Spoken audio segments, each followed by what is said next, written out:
Hey guys, welcome to my YouTube channel Let's Cognize. Today our topic is the introduction of English in India Phase 1. Its time period is 1800 to 1857. Now let's start. As I take up the first phase, मैं first phase की ओर आपका ध्यान आकर्षित करता हूँ. I draw your attention to the fact that by the beginning of the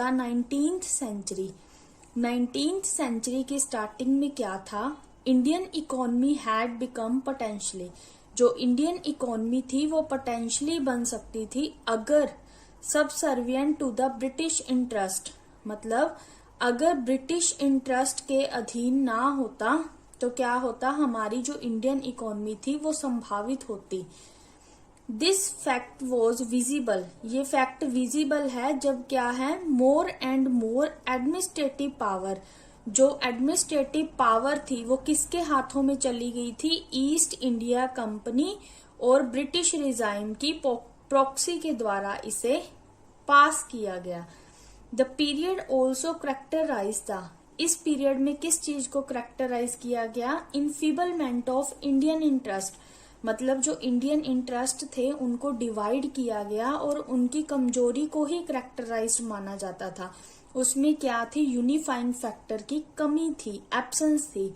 on their side, एक side में क्या थे, जो ब्रिटिश थे वो basked in the glory, means to say खुश हो रहे थे अपनी इकोनॉमी के घर आने पर, बैक आने पर. और क्या थी, नेपोलियन के ओवर विक्ट्री पर. ये कब हुआ था, 19th सेंचुरी की सेकेंड डिकेड में हुआ था.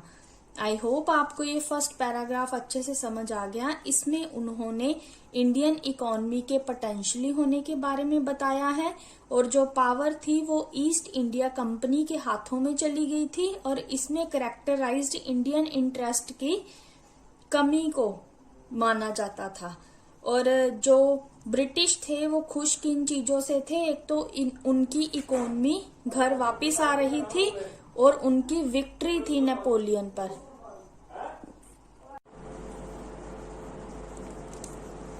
The fight between an alien power and political weak and divided society was an unequal one. जो लड़ाई थी उनकी किनके बीच थी, एलियन पावर, मतलब एलियन ब्रिटिश के साथ, और पॉलिटिकली जो वीक और डिवाइडेड सोसाइटी थी, मतलब अनइक्वल थे वे. I particularly point toward a strong Britain at that time. उस टाइम में मैं किसको पॉइंट कर रहा हूँ, ब्रिटेन को. After registering the presence as a vibrant economy in the previous century, उसमें किसको रजिस्टर किया गया था, वाइब्रेंट इकोनॉमी को. प्रीवियस सेंचुरी में, पिछली सेंचुरी में vibrant economy. England had gain, जो इंग्लैंड था उसको किस चीज का स्टेटस गेन हुआ, सुपर पावर का, इस पीरियड के अराउंड. और वो क्या था, एक्टिव बन गया इंडिया में. किसके लिए, एक तो एडमिनिस्ट्रेटर, रिफॉर्मर और बेनिफैक्टर की पोस्ट पे. Those of us who are convergent with English literature, जो लोग बातचीत करते थे इंग्लिश लिटरेचर के साथ, उन्हें रियलाइज हुआ कि ये जो पीरियड है लिटरेरी हिस्ट्री का, इसे रोमांटिक पीरियड कहा जाता है.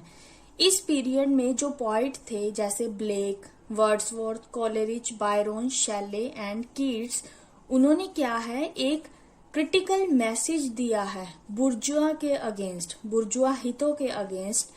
जो रोमांटिक्स थे वो ट्रू ड्रीमर्स होते थे, मतलब सपने देखने वाले. वो सपने किसके कारण देखते थे, सिंपल विलेज फोक के कारण, जिनको किनके द्वारा साइड किया गया था, बुर्जुआ के द्वारा 18th सेंचुरी में उनको साइड किया गया था. इस पॉइंट को समझने के लिए, टू ग्रास्प दिस पॉइंट, हमें क्या है, ड्रीम को रोमांटिसिज्म से अलग करना होगा, फ्रॉम एवरीथिंग एल्स, सभी चीजों से, and transport it over the situation, और इसे उस सिचुएशन में ट्रांसफर करना होगा जो उस टाइम पर, उस पीरियड पर इंडिया की सिचुएशन एग्जिस्ट थी. इस सोसाइटी में क्या है, ब्रिटिश खुद को बाहर निकालने के लिए, मिडिवियलिज्म में बाहर निकालने के लिए लगे हुए थे और खुद को, अपनी खुद की सोच को मॉडर्निस्ट के साथ बदलना चाहते थे. यही उस टाइम के इंग्लैंड में ड्रीमर्स का उत्साह था, जील थी। आई होप आपको ये सेकंड पैराग्राफ अच्छे से समझ आ गया। इसमें इंग्लैंड की सुपर पावर को शो किया गया है और लिटरेरी हिस्ट्री, जो हमारी लिटरेरी हिस्ट्री थी, उसे रोमांटिक पीरियड कहा गया है। नेक्स्ट पैराग्राफ है हमारा, however away from home in the territory of a colony. Colony की टेरिटोरी में घरों से दूर क्या है, जो फंक्शनरी है इंग्लिश स्टेट की, उनका अलग ही रोल है, जो इंटेलेक्चुअली इक्विप्ड है।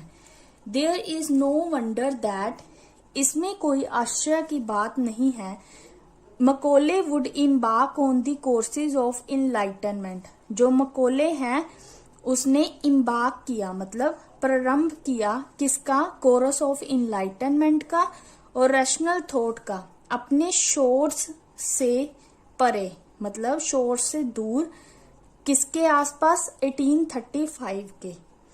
Where an extremely bitter and scathing critic of English society.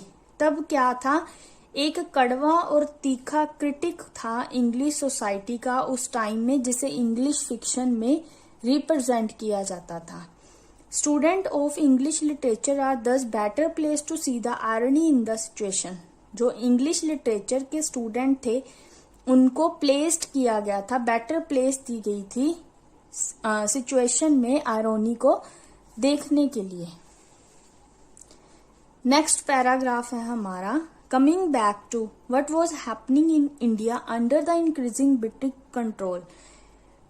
दिन ब दिन ब्रिटिश के कंट्रोल के बढ़ते बढ़ते इंडिया में क्या हुआ, हमने कब नोटिस किया, अर्ली 19th सेंचुरी में। जो इंडिया है वो क्या है, उनमें एक पार्ट था पॉलिसी फ्रेमर्स का, जिन्होंने कुछ टास्क परफॉर्म किए, जिसे क्या बोला जाता था, social engineering. Under this a whole group of natives, इसके अंडर क्या था, जो नेटिव्स थे वो लेंथ और ब्रेथ ऑफ इंडिया की, मतलब काफी वाइडली थे। जो नेटिव्स थे वो क्या करते थे, बहुत ज्यादा नेटिव्स थे जो इंग्लिश सोचते थे, रीड करते थे और राइट करते थे। इसका मेन हेडिंग है increasing British control and what was happening in India, और पॉलिसी फ्रेमर्स का रोल प्ले किया गया है और सोशल इंजीनियरिंग के बारे में बताया गया है।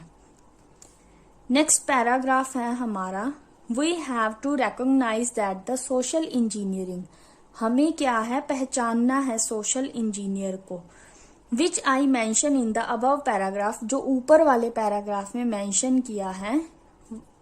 Where there did gradually emerge a group in the country, तब क्या हुआ, कंट्री में एक ग्रुप उभर कर आया जिसका क्या था, नाभि से ही ब्रिटिश से लिंक था।